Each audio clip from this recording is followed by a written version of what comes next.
Good morning. I always say good morning, doesn't matter what time you're watching this, because I'm making these always in the morning. This is when it's quiet in our house. So this problem that I'm going to cover today is from exam 1, and it was a proof.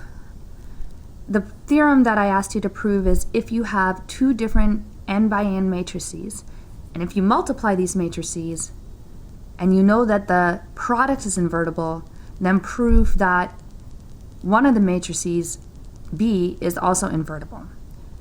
So you were asked to fill in the steps in the exam. So the first step is to write down your hypothesis, and that's pretty easy. All you have to do is copy and paste the material between the if and the then and pop it down over here.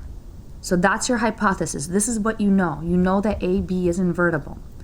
The second step is to write down what it means for AB to be invertible.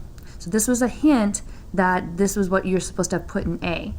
So here goes the definition. So let's look at the definition of AB being invertible. Well, for that I need the definition of a matrix being invertible.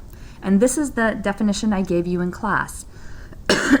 An n by n matrix A is invertible if there exists a matrix B such that AB is BA is equal to I. Now I have to take this definition and put it into context of my hypothesis. I know that AB is invertible, not A is invertible. So I'm going to take the definition and replace it with dummy placeholders. So instead of A, I'm going to put a square bracket parenthesis. So I can fill in, instead of A, I'm going to fill in AB. And instead of B, well, B was arbitrarily put here if there exists a matrix B right here.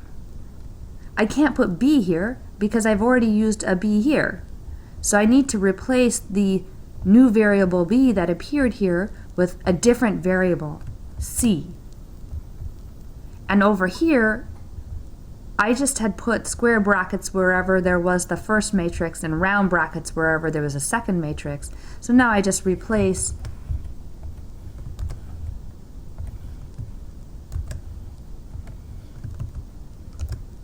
those pieces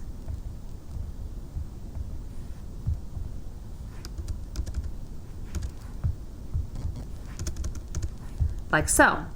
And so this is how I take the definition, which I have to know. This is the reason we have to know the definitions.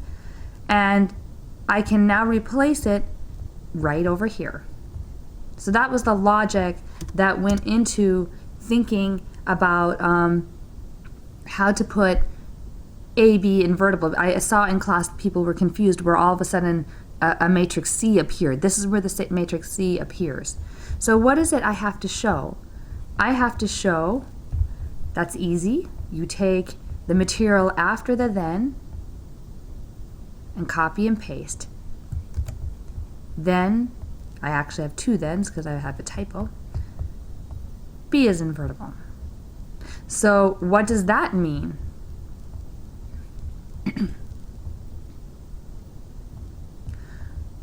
Well, here, I'll just erase where I had AB.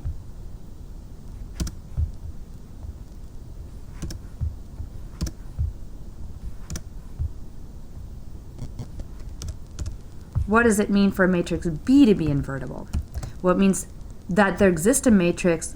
I can't put A here and I can't put C here because I've already used those letters. So I'm going to put another letter here, D, such that, oops,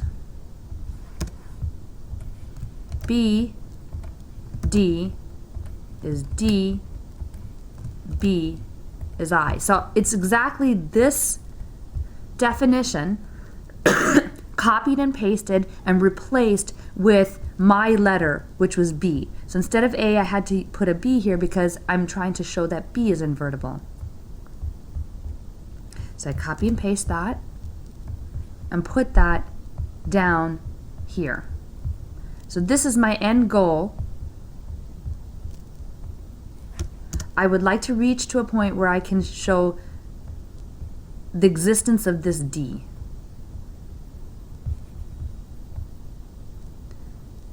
Okay, so now we're going to put this all together. So here's where I can start. I start here. This is what I know. There exists a C such that this is true.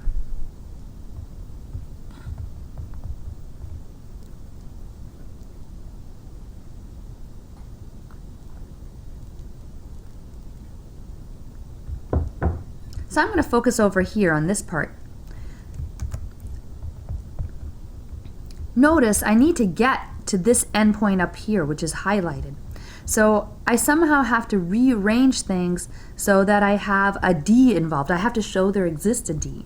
So what I'm going to do is I'm going to take this C times AB and I'm going to rearrange it. I'm not allowed to commute them, but what I am allowed to do is take off the parentheses. So I'm allowed to just whack off the parentheses like so, because this is called the associative property. I'm allowed to reassociate. And instead of grouping the A and the B, I'm going to group the C and the A. Now, why did I do that? Well, I did that because my end goal is to get to some matrix times B is equal to I. Well, this gives me the candidate for that sum matrix. That sum matrix CAB is equal to I. Well, that tells me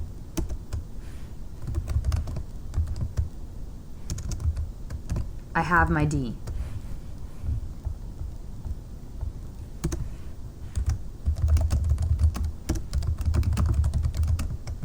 I just showed now that there is a matrix D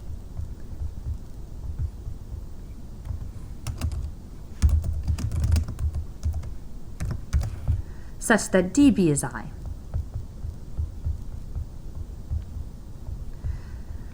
And I'm actually really done because there's a theorem in the book that we've looked at before called the matrix invertibility theorem that says if I know there exists a matrix DB equals I, that means that B is invertible.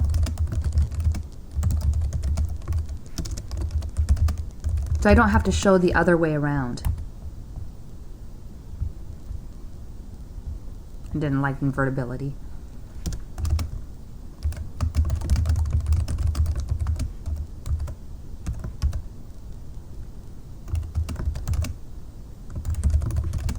I'm actually done. I only had to show half the equation.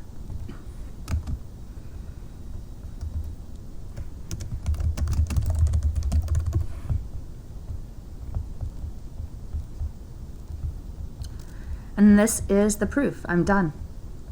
Because if you look at what you had to show that B is invertible.